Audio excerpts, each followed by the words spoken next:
alaikum and welcome to the Habibis podcast, three game developers drinking good Arab tea.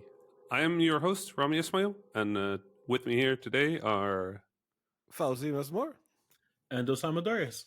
Fauzi, what have you been doing this week? I just like that we're kicking the ball already. We're like, Fuzzy goes first. You gotta put me on the spot. But luckily, I've come to know that there's a podcast happening today, so I thought about it. So I've been playing some video games. Wow. I played a couple, so I continued to play Hitman 3. What a game that is! I spoke at length about my shenanigans in that game last week, so I'm not gonna. Maybe I'll bore you with one more story. So I'm at this club in Berlin,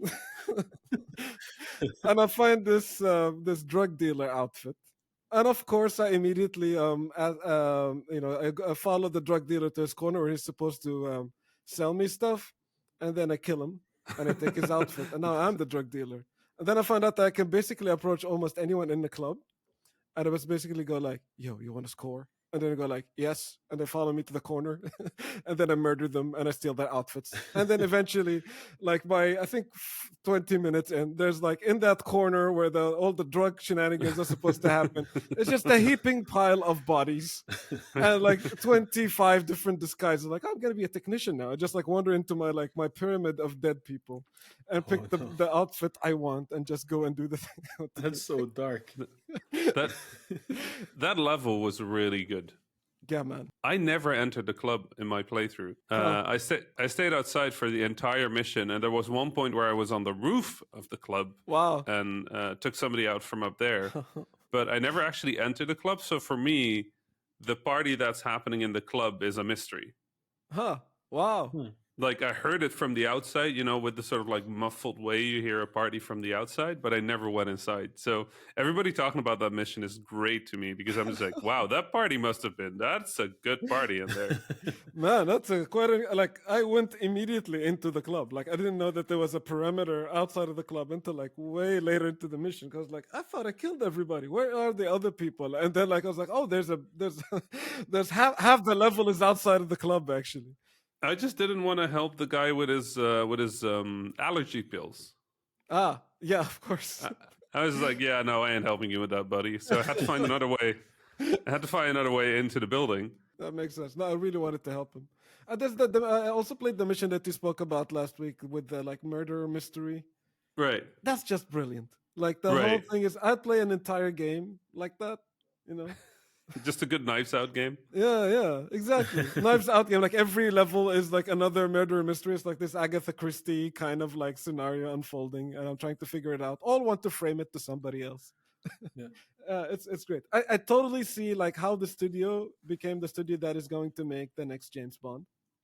Well, if you're going to give it to one studio, I mean, yeah, they're definitely the studio that could make the James Bond movie. They're already making the James Bond game. They're already making a James Bond game. It's just the license that you slap onto it. It's a no-brainer. Yeah, totally.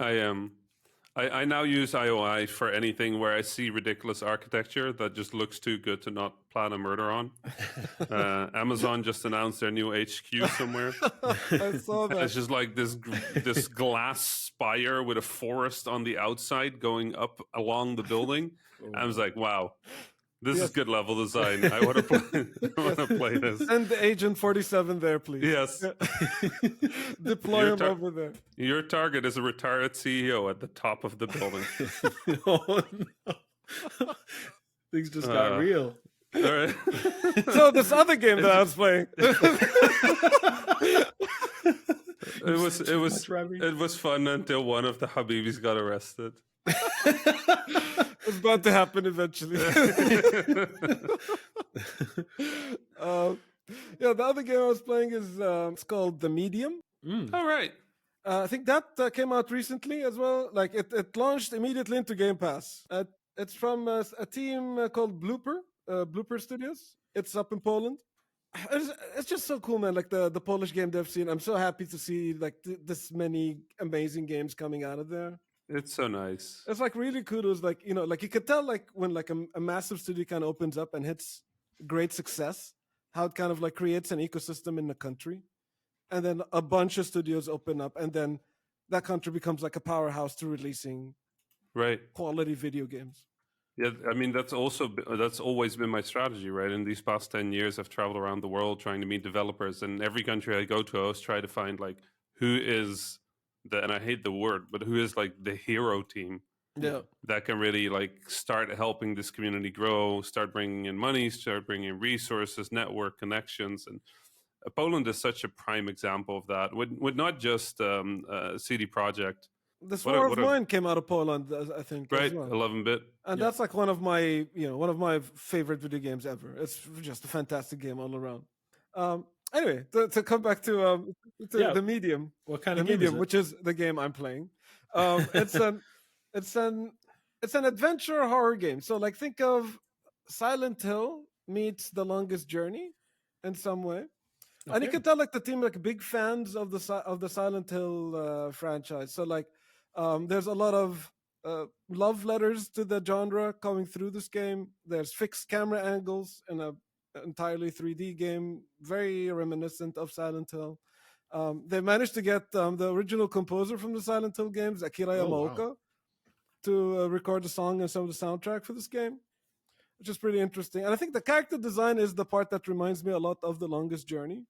The reason why I call it adventure game is that there's no combat really. You just travel around spooky areas, discover spooky things, and get spooked for the most part, and solve spooky puzzles along the way. So you play as Marianne, who is you guessed it, a medium, and she has the ability to kind of communicate with the spirit world. So a lot of the gameplay sometimes, like once you need to communicate with the spirit world for the gameplay reasons, the screen is split in half, and now one side is the real world, on the other side of the spirit world, and both characters are both versions of you, of Marianne. They're mapped to the same controller. So as you move the left stick, both characters move in their like respective parts of the screen, and interact with the different versions of the same world. That's really clever. Which is pretty cool. It's a cool mechanic. Do they manage to use it well? So like there are a bunch of elements in which there are some elements that you do in the real world that affect what's going on in the spirit world, and vice versa. Sometimes you'll find a path in your real world blocked, but it's open in the spirit world. So you do something they call the outer body experience, in which you're just controlling yourself in the spirit world, and you can only do that for an amount of time before you have to snap back to reality, kind of thing. Right. It's a lot of this, like I'll do this here to help the other part of me do this there. Right. Overall, So I'm like curious. Yeah, go ahead, Sam.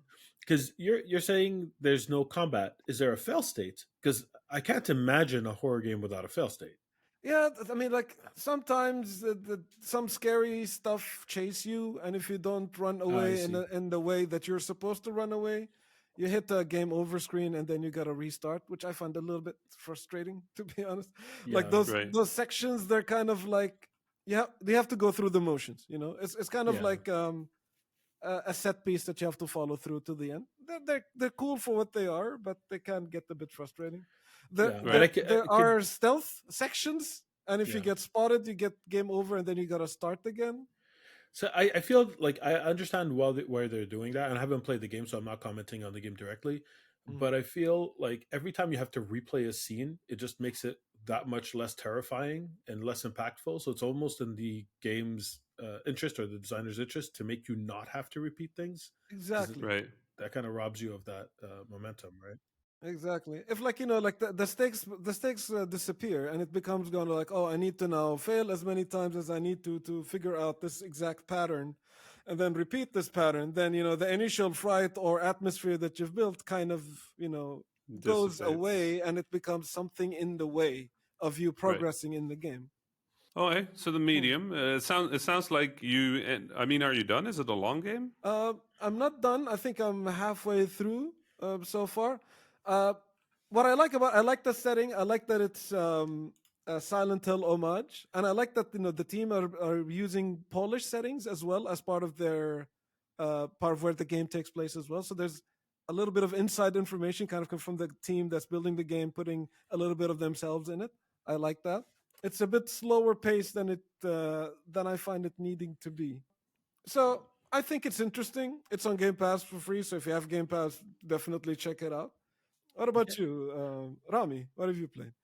I had a great week. Like I cannot emphasize how good this week was, and sadly That's I awesome. can't talk about what was good about this week. I played a little bit of Destiny, Uh-huh. to you know, just keep up to date. And I played what's it called? The new car combat game Destruction from All PlayStation, Stars. Destruction All Stars. I played Mm. Destruction All Stars. What is it exactly? I don't know So anything about it.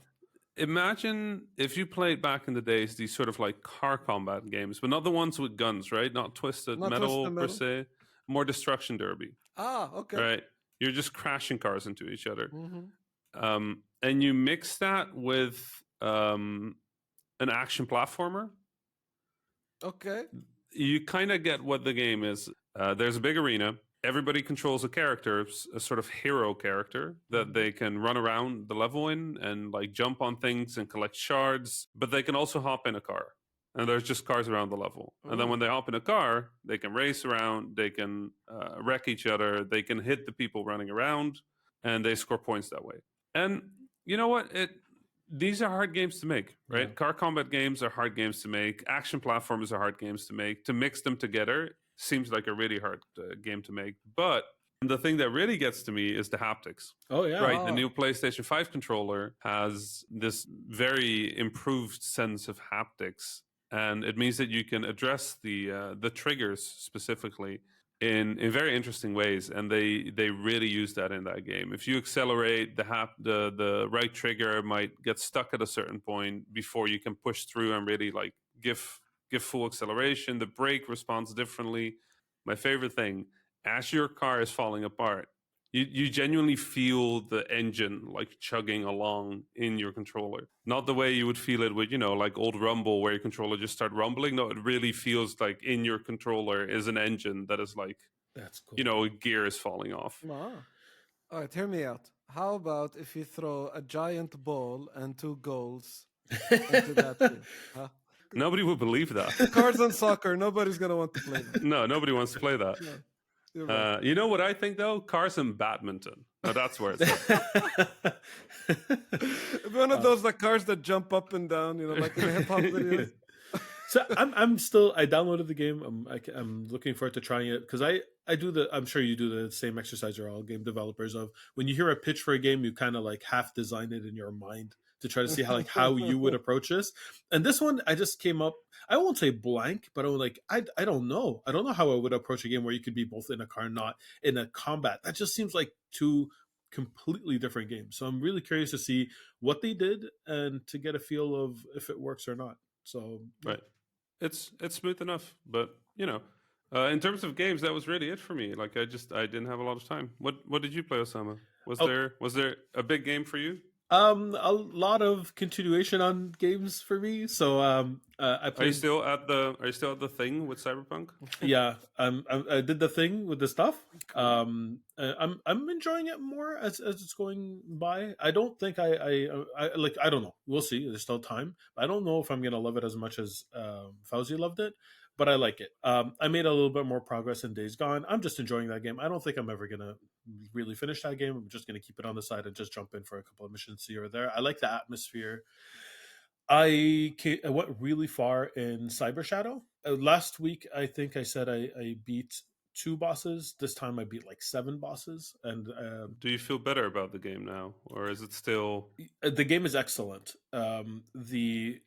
It feels really good, but and there are a few buts. The first but is, as I mentioned last week's podcast, it didn't have the charm of Shovel Knight. Shovel Knight? But I found out that it's because it's not actually developed by Yacht Games. So it's developed by someone else and published by Yacht Games. And that actually makes Ah, a lot more sense now. So as their first outing, I assume it's their first outing. I actually don't know the dev team that worked on it. It's a solid game. I'm enjoying it, but I think I'm done with it because I hit a really hard, that's the other but, a really hard difficulty spike where I went from this is difficult, I try 3-4 times, and then I pass it, to oh, the spikes instantly kill me now. Everything instantly kills me now. I have to be perfect every time I go through. And when before the checkpoints felt fair, now they feel they're like too far apart. So Right. I enjoyed it. It was good while it lasted. Diminishing returns at this point, if that makes sense. Right. I still recommend it, especially for people who like those hard, like really difficult challenge games. It's solid platforming. I really like the power ups that you get later. Uh, there's one in particular that I wish they built the game around, where it's like the spinning blade is tethered to you and moves around kind of like a yo-yo. And in my mind, I'm like, this should have been the game, like Yo-Yo Nights, almost like Yo-Yo Ninja. yeah, Yo-Yo Ninja, exactly. Um, I don't know. I think they could have done a lot with that mechanic. I haven't seen it anywhere else, and it was really fun to try to like move in the air to get the saw blade to move in different directions to hit things before I got there. It's a solid game. I enjoyed it. Even last week, I mentioned that it was really good. The disappointment came from the theme that persists, but it's good despite that. I played something else actually. I also played Unto the End, which I think came out either Oh. end of last year or beginning of this year. It came out a couple of months ago. I was a little bit disappointed, if I'm perfectly honest. I really like. I thought as soon as when you start a game and you're like, "Yeah, I'm gonna get into this. This is my jam." This game kind of gave me the vibes of Out of This World. Those the old game or Another World. Like it gave me that vibe, and I'm like, yes, I want to play this. And honestly, it hit those notes. It's like that crossed with Limbo. That's how I would describe the game, because like it teaches you everything through death. Like you're gonna stumble on a thing, die, and then reload on a checkpoint not too far away, so you don't feel like it hurt too much, and then try it again. The difference in this game, the part that I'm like, okay, you know what, I'm done, is I'm a fighting game player. I love combat in games, and I couldn't figure out the combat in this game. I don't like. It's like they're okay. I can read anticipation frames. Like I know when a character is about to do a thing, and I know how to counter it. Like I have very good parry timing. I play Street Fighter 3 Third Strike. The problem is when I have tools at my disposal and I have an enemy that everything you just taught me, the tools don't work against them. So after, I mean, I played for a couple of hours. It's apparently not even a short game, but there's literally this one combat sequence that I was like, I'm not trying to beat it. I'm trying to learn it. I'm trying because a lot of the combat before that, it felt like I was trying, got lucky, and I got past it, and I wasn't actually getting better at the game. So I'm like, no, this is the one where I'm going to just like try to parry everything, before the game gets too hard. And I must have tried it 50 times, and I couldn't do it the proper way. It's punitively difficult, and not in the good way, not in the I'm gonna learn this way. So maybe it's just me. It could be just my mind doesn't grasp it. Yeah, I wish I could just get past a few of those difficult spikes and see the rest of the game. But so far, I don't. Yeah, it doesn't work for me. I had to play it for some jurying last year. And I arrived at a pretty similar spot where I'm like, yeah, this is gorgeous and it starts really well, but it doesn't escalate in any way that I enjoyed. Unfortunately. I just realized I think, Fauzi. Yes. Did you watch WandaVision? Yes, I did. I'm up to date. Okay. Shall we talk WandaVision then real quick? Because I really want to talk WandaVision. Let's do it. We need to give everybody like fair spoiler warning. Yes. All right. So let's talk up to episode 4. I think by the time this is out, it'll be episode 6. Yeah. And I guess we'll just put in the show notes. If anybody wants to skip this section, we'll put in the show notes when we hit the next topic. Yeah. That sounds good to me. This sounds good to me. Let's do it. Almost sounds professional. Wow. We're figuring this out. Okay. Wow. Yeah. I'm blown away. Like I expected something, right? I expected something that would be fun. I didn't expect it to be this interesting. I agree. I was watching the first 2 episodes. I was like, "What the hell is Rami up about?" Watching the first 2 episodes, I was like, "What's going on?" Right. It was like this black and white 50s sitcom. And I'm like, yeah, some of these things are funny, but they're spending 30 minutes on this really boring plot that is going on. Wow, I was the other way around. I was hooked from the first 10 seconds. Like, Really? yeah, I started seeing that and I'm like, okay, I'm gonna listen to every single word they utter. Because like you, I mean, I don't know if you figured out what was happening, but I did right away. I'm like, okay, this is because I read the comics, so I know what Wanda does. Oh, right, Ah, Like I okay. know right. House of M. So for me, maybe that was the difference. I was like, I know what's happening. So Right. the spoiler part of that, which you get hints at later, is that this like basically the episodes, every episode, it goes from a different genre of TV shows, like from the 60s to the 70s to the 80s, that kind of thing. Um, in the comic books, and how wait, should we spoil the comic because it might give Mm, hints to I might give hints as to what's next, so Yeah. let's not do that. so Oh, so there weren't Right. that many parallels, but it was enough for me to be like, I'm gonna like see all the links to the MCU and like revel in that. So The way they sort of started unfolding that through the commercials in the middle of the episode, that was and amazing. through bringing in color in I think the second yes, episode. Yeah. yes, Um, I thought the sort of hints came in a very beautiful way. Like Hmm. I enjoyed it because I know the storyline like Osama. I know the storyline that is happening. Um, but for example, I'm also watching it with my mom, Oh, and my mom knows absolutely nothing of Marvel except for that she watched the MCU. And I'm watching it with my girlfriend, who, besides having watched the entire MCU, also like Google's references and like tries to keep up to date. So I've watched this series now with three different perspectives almost. For each of them, the way the cards fall yeah, hmm, is really, and like they balance that so well. And I think that just if there's anything impressive about this show, it's just that it works for every group.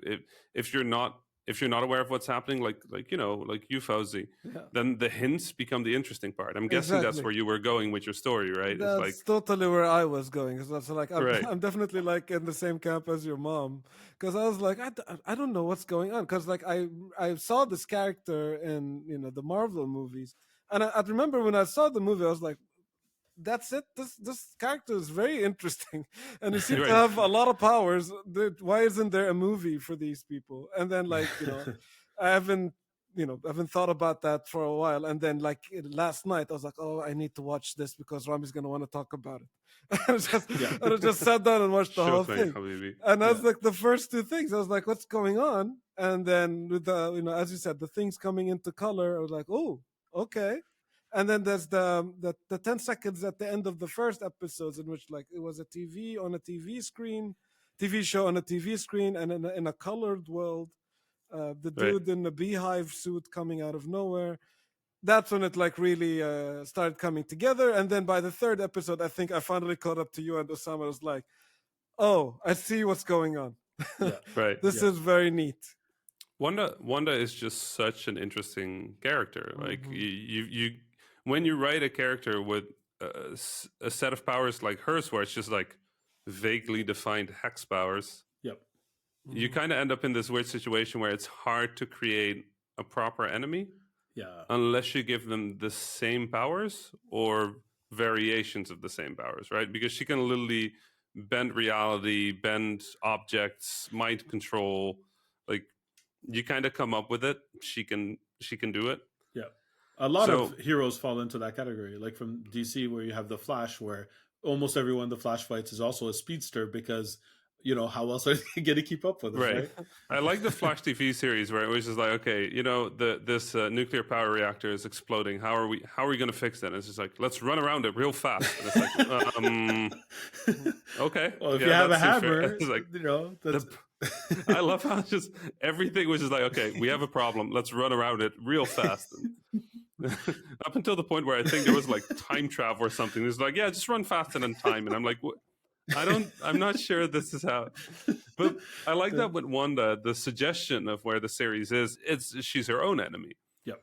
And I Hmm. think that's a really interesting sort of direction to take. It's a very cool like moral dimension and depth to the character, because like when you create a character that is so powerful, it's kind of hard to make it all about the combat. Right. Yeah. or the fights, or like how they deal with their enemies, and more about how they deal with their own demons. It's really fun. Mm. I just love everything the series is doing, and every time I start a new episode, I think, okay, they're gonna slow it down again, right? Yeah, first episode barely has anything wrong. Second episode, there's like a few hints. Third episode's just like things are weird, and then by the fourth episode, it's sort of like unravels in a beautiful Exactly. way. Yeah, I'm very excited to where they go with it. A great cast as well. I love the acting. Everybody's just incredible. Absolutely. Super versatile. Absolutely. Also that, yeah, really cool. Yeah, I don't watch a lot of TV series. I don't spend any time on Netflix or Disney Plus or whatever, except for this at this point. Yeah, I'm funny enough. Like I'm watching this show on Netflix called Flavorful Origins. Flavorful origins. Yes, What's that about? it's 12 minutes of food, and it's mostly about like some really odd dishes in various different regions in China. Hmm. And Okay. yeah, like I don't know how much like I love food, man. Like I would travel for food. It's the first thing I do whenever I land in any country. I go like, all right, so what are the best restaurants here? And Of course. I need to go I sound. there. I'm gonna sound like such a terrible person, but the first thing I do when I land in a new country is I go get chicken nuggets at McDonald's. What? No, Why? Well, so here's the thing: they taste different in every country, and I want to know which country has my favorite chicken nuggets. At the moment, it's Poland. Poland has my favorite chicken nuggets. I don't know what to tell you. Poland has the best chicken nuggets. As far as I've traveled the world, and so far Poland has the best chicken nuggets I've had. I Wait, don't know it's if I not was any Polish. chicken nuggets. It's chicken McNuggets, The right? big nuggets. It's chicken yeah. McNuggets, sir. Like, Yeah. I don't know if that's I'm something just to be calling proud nugs. of, but sure.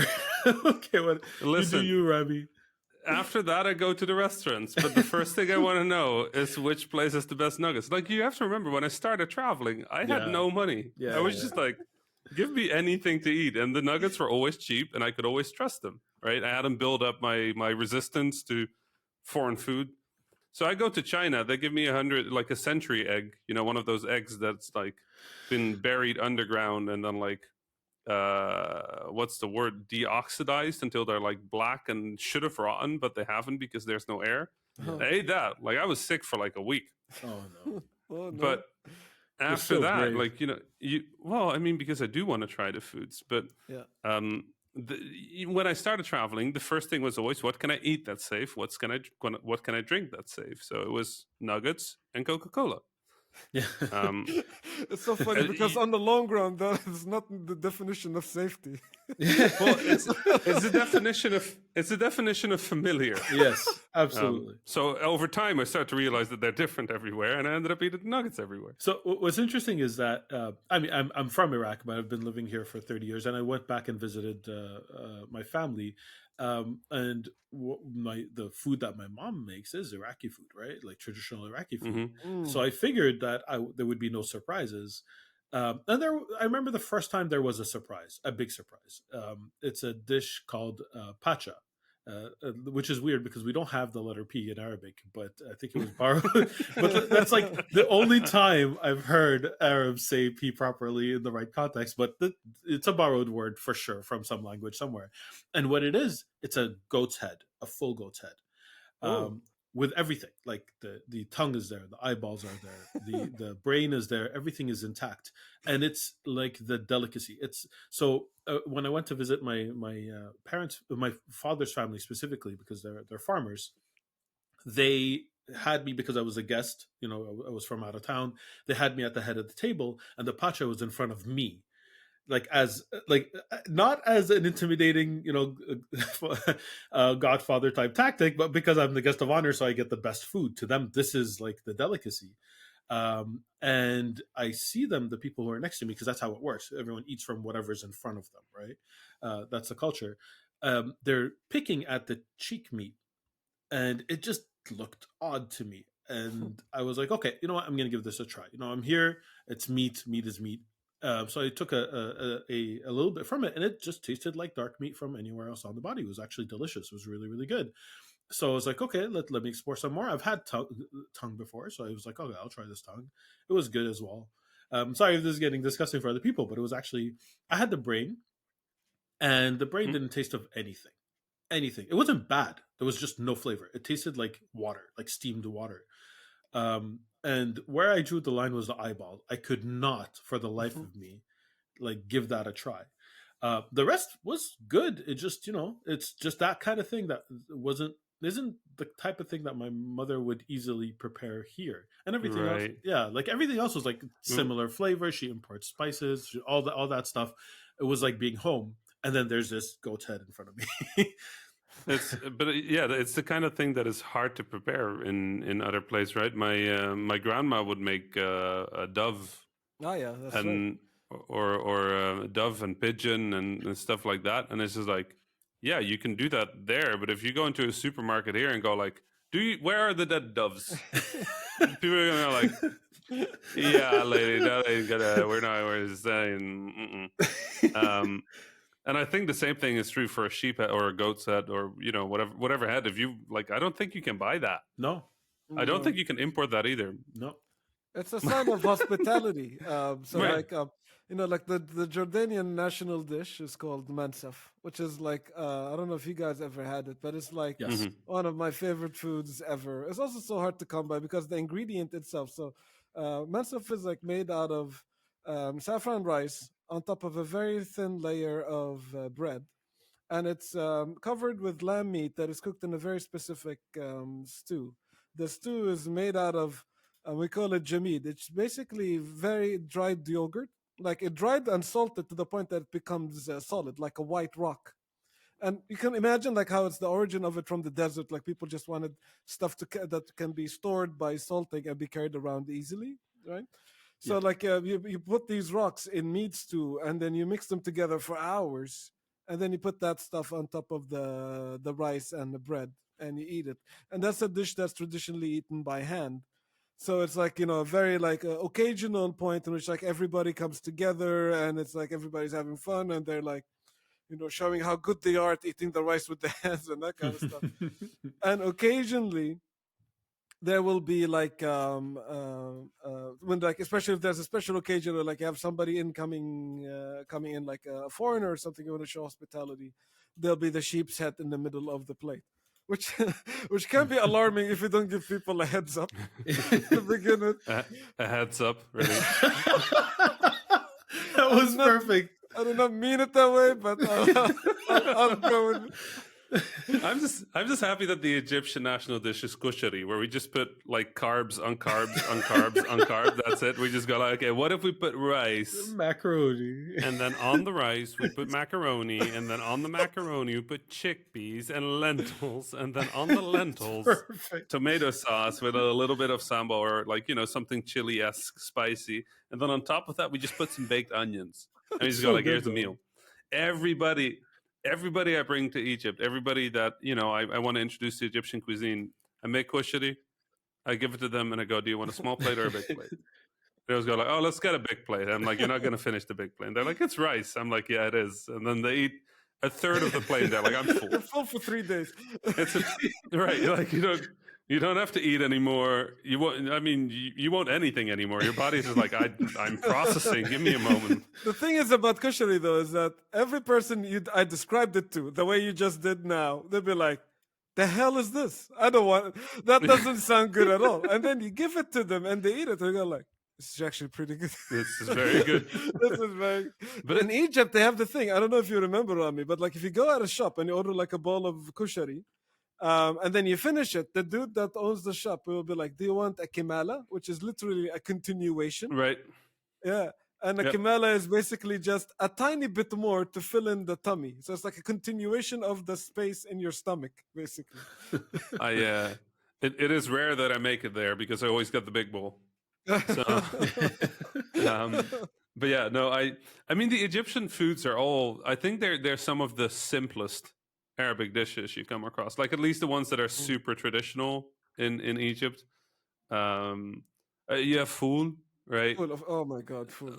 Fool is also one of the. It's fava beans, And it's usually like a breakfast dish food, right? right? It's a breakfast dish, so it's a mash of beans with usually olive oil, a bunch of veggies, and you eat it with bread. Right, that's it. And It's so mighty. And I remember as a kid just being like, Dad, I don't want to eat this. Like, I'm going to be full all day. And my dad just looks at me, that's the point, boy. Like, eat the food.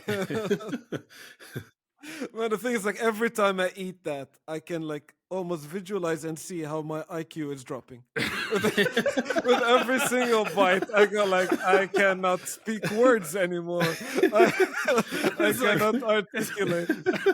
And it's a warm country and you're eating it and you're just like sweating food. And you're like, why are we doing this to ourselves?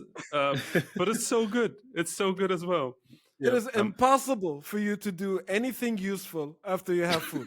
Impossible. You're just eating it and you're sleeping for the rest of the day. Like maybe you'll stand up and drink some like very dark tea, and like it's basically it's a call for help. Like maybe this will help me digest. It wouldn't. Nothing's gonna help you. But the You're best on your thing own is now. the Egyptians just go and they go like, and they go build buildings outside in the sun because it does give like infinite energy. They're just like, well, we have food. Let's go. I won't need to eat for the next 6 weeks. So I had koshari yesterday night. I had food in the morning. My body is on pause. We'll get back to it. The biggest point of food conflict between Egyptians and Jordanians is what is the falafel made out of? Oh, yeah. And in Jordan, falafel is made out of chickpeas, and in Egypt, it's tamia, and it's made out of food. Yeah. Which to me is like, why would you do this to yourself? You already have the food, and then you're eating tamia with the food. So you're not only eating the paste, you're also eating the deep fried version of the paste. It's like basically you're a person with a death wish. That's what's going on. We just have good taste. I don't know what you're doing with your. Very arguable. Chickpeas, hummus, and hummus is the basis of Jordanian cuisine. Everything starts from hummus. It's the fountain of life. Yeah, the problem is we have the Nile. So that's already Dunya, that's the fountain of life. So we just can't. We can't have two mothers of the world. That doesn't work. That's probably true. what happened. That must be what happened. Wait, what in Iraq? What is you have a version of falafel? To be quite honest, I don't really know. My mom wasn't really that fond of falafel, so we'd have it once in a while. But for us, our staple, like our day to day, is probably bamia, which is like an okra stew.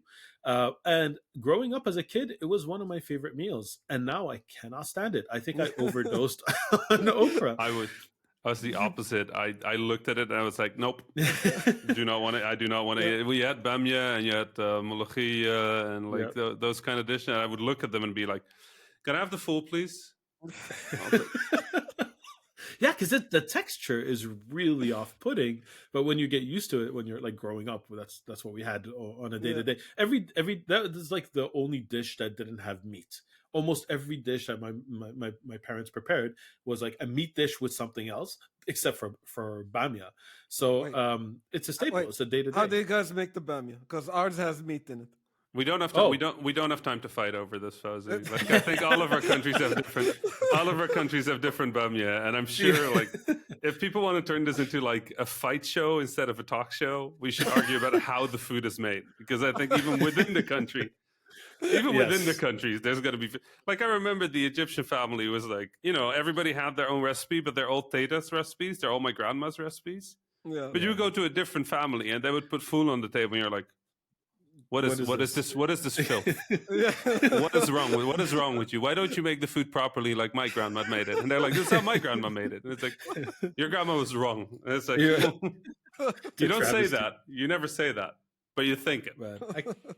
Then across country lines, I think it's way worse, right? Like like if there's tension between the Arab countries, but no tension as big as the food. Yeah, of course. It's like where did kebabs originate? Everyone knows it's Iraq, but other countries seem to like argue about it anyway, right? I'm so glad I'm editing. that part is out. Not only pissed off like most Arab countries, also like people from Turkey, from Iran, in one fell swoop. This insult will make it all the way till the borders of China. I do love that though. Like food is so important in the culture, right? It's such a cornerstone, and then like I think 90% of my fun stories about Egypt or about the Arab world revolve around food, right? Mhm. Whether it's Ramadan or just sitting, like my teta had 12 kids, right? Like Wow. big family, and we Big would family. all come together in her living room with the kids of her kids, and it would be like 40 people in this tiny living room, and there would just be newspapers all over the Yep. floor, right? Yep. Folded out so that they would cover the floor, and just like infinite plates of food. I don't know how Tata made them. She was like 60 something years old at that point. She was a small woman, short legs, so she would sort of have to like waggle to the Yeah. living room. But in as soon as she was near a kitchen, that was her domain. Like, Yeah, you of do not course. touch, you do not come near. Like, Tata is doing her thing, Mhm. and like just the variety of food, like the pigeons or the doves. I if you would if you would put that on a plate for me and say like it's pigeon or dove, I would be like, not sure I'm gonna eat that. But when Tata made it, yeah, no, of course Tata made it. It's gonna be delicious. She made fatir. Did you have fatir? I know what it is. We have a Is it different version fatayr? of it. Is it? It's sort of like pancakes. Yeah. Oh, okay. Yes. Is it Um, what is it called? Misheltet in yeah, Egypt, is it? Michelle. Yeah. Also, Oh. don't you just love when you go to like an Arab restaurant in the West or anywhere else in the world that they will name everything as if it's Yes. like very fancy, and it just means like mixed plate, right?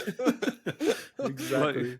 Like you'll see something semek, and they'll write it as if like this is a big deal, and it's like, An assortment of fish yeah, covered. this means fish, this means vegetables.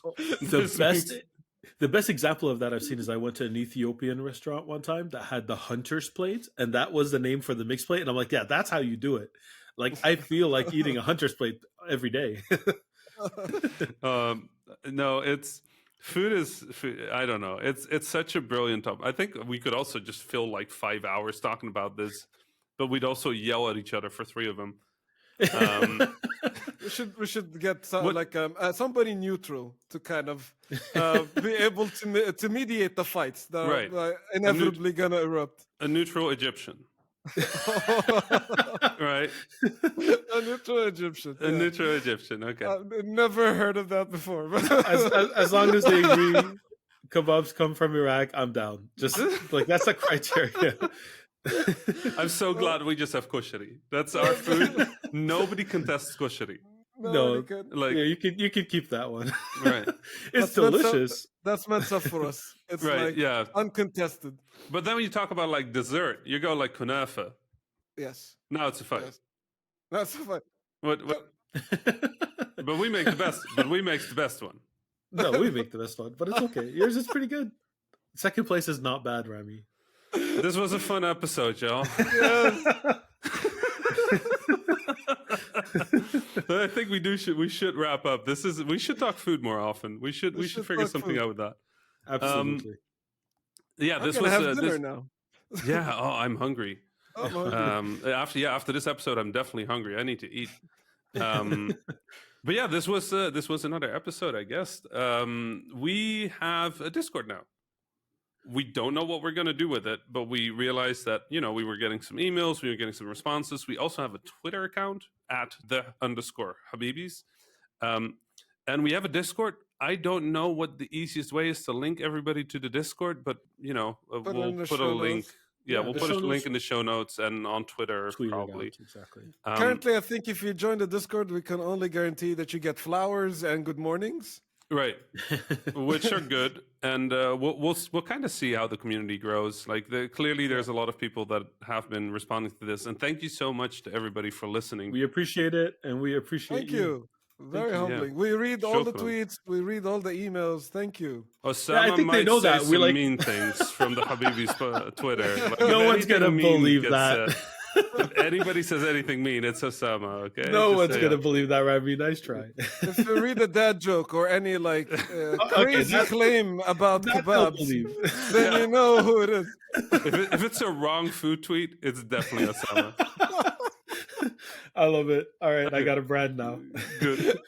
Anyway, thanks so much for listening. This was another episode of the Habibis podcast. Salam. Salam. Salam.